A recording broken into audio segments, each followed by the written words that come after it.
सकते हैं तो बुराई ना करें और उनके कामों में टांग कतई ना डालें। ये महाराज कांसीराम साहब ने कहा था। बाबा साहब ने कहा कि हमारे पढ़े लिखे लोगों ने समाज को धोखा देने का काम किया। आगरा के चक्की पाट बौद्ध विहार में बाबा साहब डॉक्टर B.R. अम्बेडकर जब अपने वेतन से 67 लोगों को विदेश भेजा था, विदेश पढ़ने भेजा, विदेश में जब वो लोग पढ़ लिख गए तो वहीं पर बढ़िया सुंदर बीवी और टीवी में मस्त हो गए। अमेरिका में बड़े बड़े मकान बना लिया, वहीं शादी कर लिया, वहीं बढ़िया बच्चे पैदा किए, वहीं आराम से एसी की हवा खा रहे। अगर उन लोगों को ध्यान में रखते हुए बाबा साहब ने कहा था कि हमारे पढ़े लिखे लोगों ने समाज को धोखा दिया, क्योंकि उस समय बाबा साहब अकेले लड़ रहे थे। लड़ने से पहले पढ़ाने के समय में बाबा साहब का कुर्मी राजा शाहजी गायकवाड़ और साहू जी ने मदद किया। आज का दिन 14 फरवरी है। आज ही के दिन संतराम B.A. प्रजापति जो कुम्हार बिरादरी के थे, उनकी आज जन्म तिथि है, जन्मदिन है, जयंती है। उन्होंने आज समाजी थे, पिछड़ी जात से कुम्हार थे, मिट्टी का उनका कारोबार था, मिट्टी से उनके बर्तन बनाए जाते थे, बड़ी फैक्ट्री थी, थोड़ा आर्थिक स्थिति में संपन्न थे। उनका थोड़ा अच्छे लोगों से उठना बैठना था, लेकिन शादी ब्याह में जाते थे जिस कुल्हड़ में वो मिट्टी को सान करके कुल्हड़ बना करके उनके लोग उनको जो है तालाब की मिट्टी खोद करके कुल्हड़ बना करके पका के देते थे। उनके घर कुल्हड़ जाने के बाद भी वही जब वो उनके घर कुल्हड़ गया तो वो जो है कुल्हड़ पवित्र हो गया, वो छूट नहीं सकते। मंदिरों जो मूर्तियां मिट्टी की मूर्तियां कुम्हार बनाते थे, संतराम प्रजापति कुम्हार थे, उनके समाज के लोग जो मूर्ति बना करके उनको दे देते थे, देने के बाद वो छू नहीं सकते थे। इस व्यवस्था से वो BA पास किए। तो जब पढ़ाई व्यक्ति पढ़ता है तो स्वाभिमानी हो जाता है, उसके अंदर स्वाभिमान जाग जाता है। उसको आप बोरी पे बैठाएंगे, आप कुर्सी पे बैठेंगे तो बोरी पे नहीं बैठेगा। आप गिलास में पानी पिए, उसको चुल्लू में पानी पिए, चुल्लू में पानी नहीं पिएगा। तो इस तरह से वो स्वाभिमानी हो गया, स्वाभिमान जगा। जब स्वाभिमान जगा तो उन्होंने इसका विद्रोह किया। आर्य समाज में गए, उस समय जो है स्वामी दयानंद सरस्वती आर्य समाज एक संस्था बना करके जो सताए हुए लोगों को इकट्ठा कर रहे थे कि तुम ईसाई न बनो, तुम बुद्धिस्ट न बनो, तुम इस्लाम न ग्रहण करो, तुम सिख न बनो। तो एक आर्य समाज का जो है धर्म चला रहे थे, वो संस्था में चले गए। वहां पर भी एक उन्होंने उनके मित्र थे और उन्होंने एक अछूत समाज बिरादरी के जमाल पासी के लड़के को नौकरी में रखने की सिफारिश किया।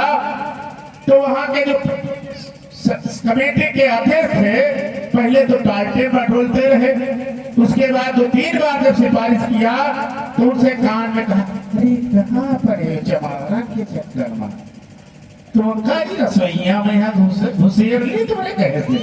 अरे कोनो और बिरादरी हुई बतायो कि जमाल फांसी रसोईया में घुस पड़ती भैया, ये तुम्हारी सिफारिश नहीं मानी जाए।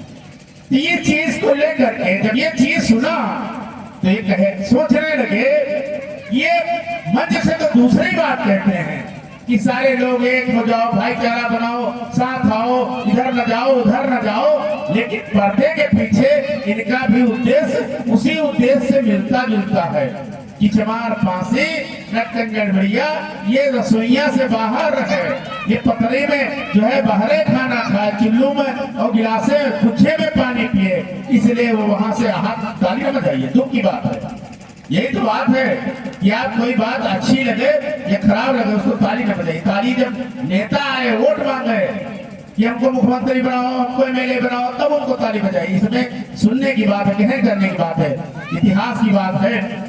तो वो सोचने लगे कि ये जो है हमारे साथ भी हमारे न रहने पर ऐसा ही भेदभाव करते होंगे, मंचों से तो झूठी झूठी सच बढ़िया बातें करते हैं और लेकिन अंदर से दिल इनका खोटा है। उन्होंने भी आर्य समाज को छोड़ करके जाति तोड़ो मंडल एक बनाया, संस्था बनाया। उसमें बाबा साहब डॉक्टर बी आर अम्बेडकर को पंजाब में मुख्य अतिथि के रूप में बुलाया। लेकिन उस जाति तोड़ो समाज में भी तो जो है ओबीसी के अन्य बिरादरी थे। बाबा साहब को कहा जाति तोड़ो मंडल में आपको मुख्य अतिथि के रूप में भाषण देना है। तो बाबा साहब ने और कहा वो भाषण पहले आप भेज दीजिएगा। जब बाबा साहब ने लगभग 30-40 पन्ना का भाषण बढ़िया टाइप करा के भेजा तो जब पढ़े तो उनके तो रोआ खड़े हो गए। कहीं अगर बाबा साहब ऐसा भाषण यहाँ बोल दिए तो यहाँ तो बुरा आग लग जाएगी, यहाँ तो दूसरे दिन हमको रहने नहीं देंगे। तो उनकी कमेटी के कुछ लोगों ने विरोध किया, कहा बाबा साहब ये लाइन जो है आप हटा दीजिए और हम आपको मुख्य अतिथि के रूप में 1 लाख लोगों की भीड़ है उसमें आपका भाषण कराने को तैयार हैं।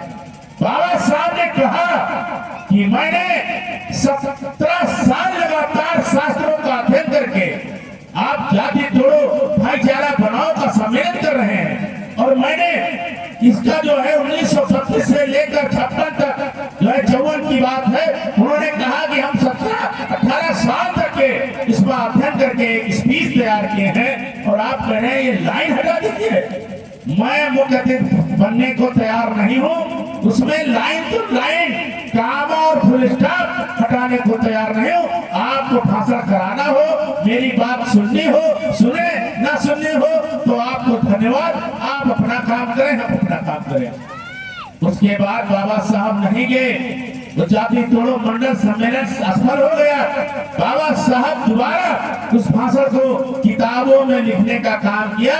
वही किताब छप करके वॉल्यूम नंबर जो है 22 किताबें जो वॉल्यूम की छपी हैं उसमें एक जाति विनाशक मूलक विनाशक जो है किताब लिखी गई जो आज बहुत ही देश और समाज के लिए लाभदायक है। इसलिए इस तरह से क्रमिक समानताएं थी।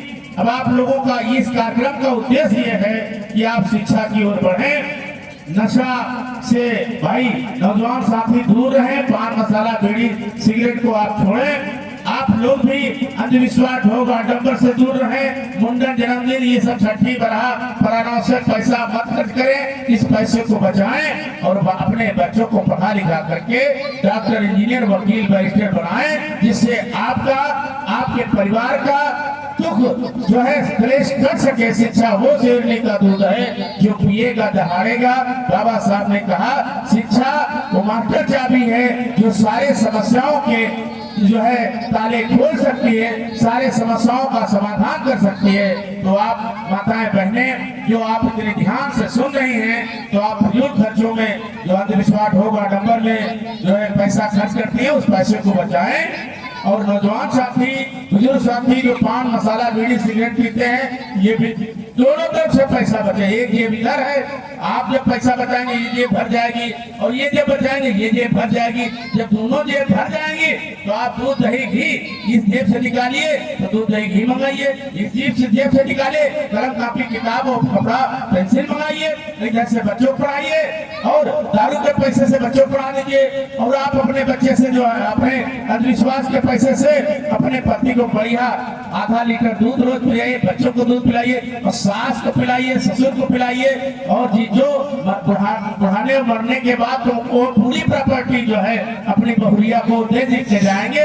वो आपकी एक जनक माता है जो पैदा करके आपको दे दिया और एक वो माता है जो आपकी संसार अपना बेटा दे करके आपको मालिक बनाया है। इसलिए मालिक बनाने वाली माँ को भी आप नमन करिए और पैदा करने वाली माँ को भी नमन करिए। और जब आप अपनी माँ की तरह उसकी सेवा करेंगे तो वो भी सास अपनी बेटी की तरह आपका जो है सर पर रख करके आपको आगे बढ़ाने का काम करेगी। बहुत बहुत धन्यवाद। जय भीम, जय भारत, नमो बुद्धाय।